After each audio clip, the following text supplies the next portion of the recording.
ढसाळ साहेबांनी तुझे बोट धरून चालले बाबासाहेबांवरती एक पुस्तक लिहिले. ढसाळ साहेबांचे विचार असे होते की बाबासाहेबांना त्यामध्ये त्यांची अशी एक कविता आहे की मी घेतो तो श्वास, मी राहतो खातो तो घास, जे जे काय आहे ते सर्व बाबा तुझ्यामुळे. मी माझ्या अंगाचं कातड्याचं तुला वाहन बनवेन, म्हणजे चप्पल बनवेन, असे विचार करणारा असा महान थोर कवी, एकमेव कवी म्हणजे पद्मश्री नामदेवदादा ढसाळ. जय भीम, नमो बुद्धाय. तर डॉक्टर बाबासाहेब आंबेडकरांच्या चळवळीला जगभरामध्ये प्रसिद्ध करणारे आपले नामदेवदादा ढसाळ यांची दलित पॅन्थर यांचा वर्धापन दिवस आहे दिनांक 9 जुलै 2024 रोजी. आणि नामदेवदादांसोबत खांद्याला खांदा लावून चळवळीमध्ये सहभाग घेणारे त्यांचे खास, त्यांचे सर्वस्वी म्हणजे यशवंत दादा नडगम आज आपल्या सोबत आहे. आपण दादांना काही प्रश्न विचारणार आहेत दलित पॅन्थरबद्दल. तर दादा जय भीम. जे उद्या वर्धापन दिन आहे दलित पॅन्थरचा. मला दलित पॅन्थरनी कसं काम केलं याच्याबद्दल माहिती हवी आहे.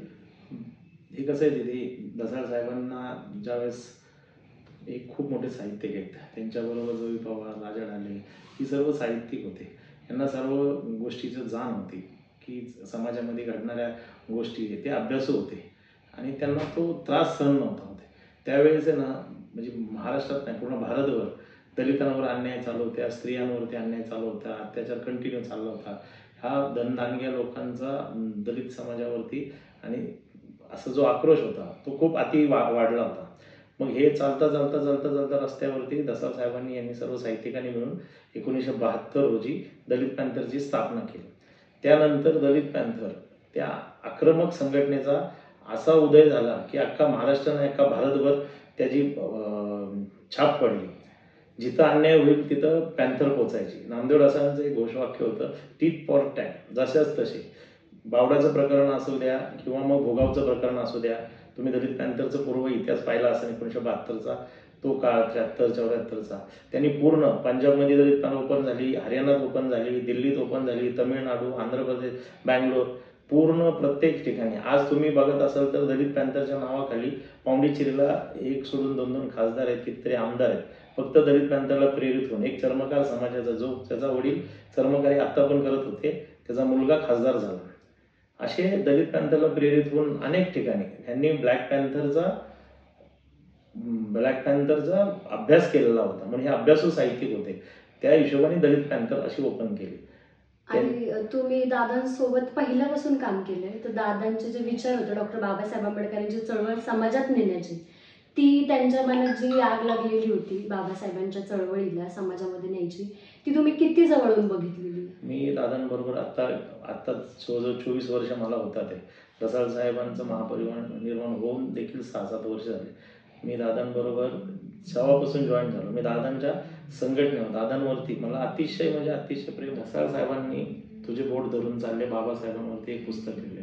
ढसाळ साहेबांचे विचार असे होते की बाबासाहेबांना त्यामध्ये त्यांची अशी एक कविता आहे की मी घेतो तो श्वास, मी राहतो खातो तो घास, जे जे काय आहे ते सर्व बाबा तुझ्यामुळे.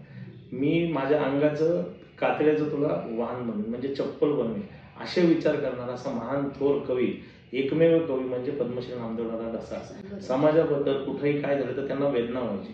ते इतके आजारी होते ना, इतक्या आजारामध्ये हॉस्पिटलमध्ये मायथ्सिन या नावाच्या आजारापासून ते ICU मध्ये होते. इतका त्रास व्हायचा तरी म्हणायचे, हे ते न्यूज बघून हे बघून त्यांना त्या वेदना सहन नाही म्हणायच्या. मला म्हणायचं जा तिथे जा, मार त्याला.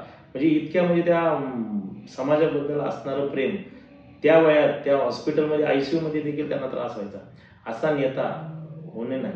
म्हणून ही दलित पॅन्थरचा 1972 नंतर आजपर्यंत आज तागायत ही संघटन जिवंत ठेवलेलं आहे. खूप लोक आली संघटन संपवण्यासाठी, खूप लोक आली संघटनेचा फायदा घेतली. दलित पॅन्थरचेच कार्यकर्ते आज कुठल्या कुठल्या पदावरती आहेत, कुठल्या कुठल्या पक्षात आहेत.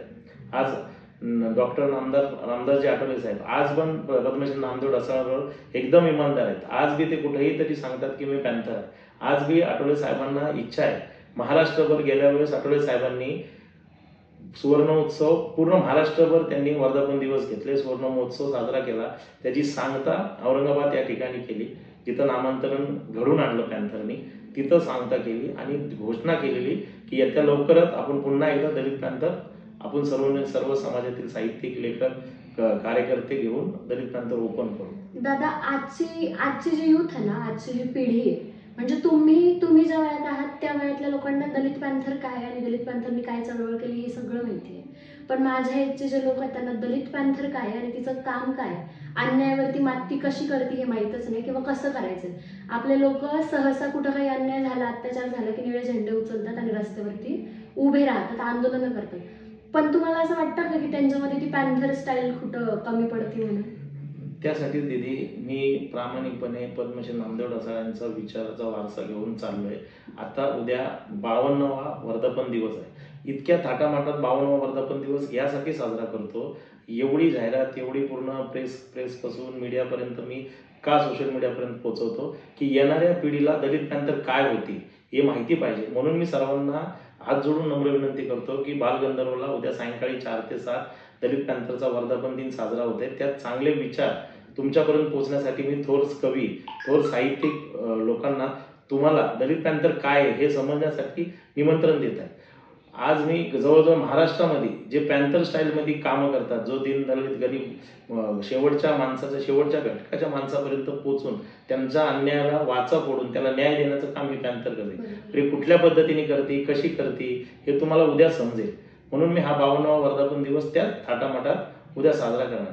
तेवढंच नाही तर आता तुम्ही पाहिलं असेल की रुपालीताई चाकणकरांना का पॅन्थर रत्न पुरस्कार देतोय. त्यांचं कार्य आमच्या सर्व कमिटीने एकदम 2-4 वर्षात आम्ही खूप पाहिलेले. सकाळी ज्यावेळेस दरबार चालू होतो, जनता दरबार त्यांचा महिलांसाठी, कोणत्याही जिल्ह्यात, कोल्हापूर असो, सातारा असो, पुणे असो, सांगली असो, 7ला दुपारी सकाळी जर चालू झाला, रात्री 1:30 वाजो 2 वाजो, शेवटची महिला ती जी अन्यायग्रस्त आहे तिला न्याय देईपर्यंत तो दरबार चालवतात आणि त्यांना न्याय देतात. अशी काम करणारी धाडसी पॅन्थर, त्यांच्या कुठल्याही महिलेने कधीही फोन घेतला तुरंत रिप्लाय देऊन तिला न्याय देण्याचं काम करणारी म्हणजे रुपालीताई चाकणकर. अशा महिला आयोगाच्या अध्यक्षांना पण आम्ही उद्या पॅन्थर रत्न पुरस्कार का देतोय, त्यांना प्रेरित होऊन आणखी समाजामध्ये ताईंसारखं काम करावं, आता तुमच्यासारखं काम करावं. मी इतक्या वर्ष झालं बघत आहे, तुम्ही सोशल मीडियावरती इतके ऍक्टिव्ह आहात, तुम्ही समाजात आरेला कार्य करणारी पॅन्थर आहात. मी तुम्हाला पण काम आम्ही निमंत्रण करतो का आम्ही तुम्हाला सन्मानित करण्याचा आमचा हेतू आहे की मला आवडतं की माझी दीदी पॅन्थर म्हणून आज समाजामध्ये भांडते आहे. आज मी बघतो सोशल मीडियाला ट्वीट करणारे, कुठेतरी वाईट बोलणारे भरपूर आहेत, समाजाबद्दल द्वेष पेरणारे, बाबासाहेबांना शिवाय त्यांना बाबासाहेबांना वाईट बोलणारे, अशी दुष्कृत वृत्तीवाले ज्याचं बुद्धी शून्य, अक्कल शून्य असणाऱ्या लोकांना तुम्ही जशाच तशीच उत्तर देता. अशा समाजामध्ये आपल्याला दलित पॅन्थर काय हे दाखवणं गरजेचं आहे. म्हणून उद्याचा हा कार्यक्रम आम्ही आयोजित केला. दलित पॅन्थर म्हणजे थोडक्यात ही की एकेकाळी शंड होऊन थंड बसणारे आम्ही आज आरेला कार्य करतो बा भीमा, फक्त तुझ्यामुळे हे सांगणारे म्हणजे दलित पॅन्थर. जय भीम.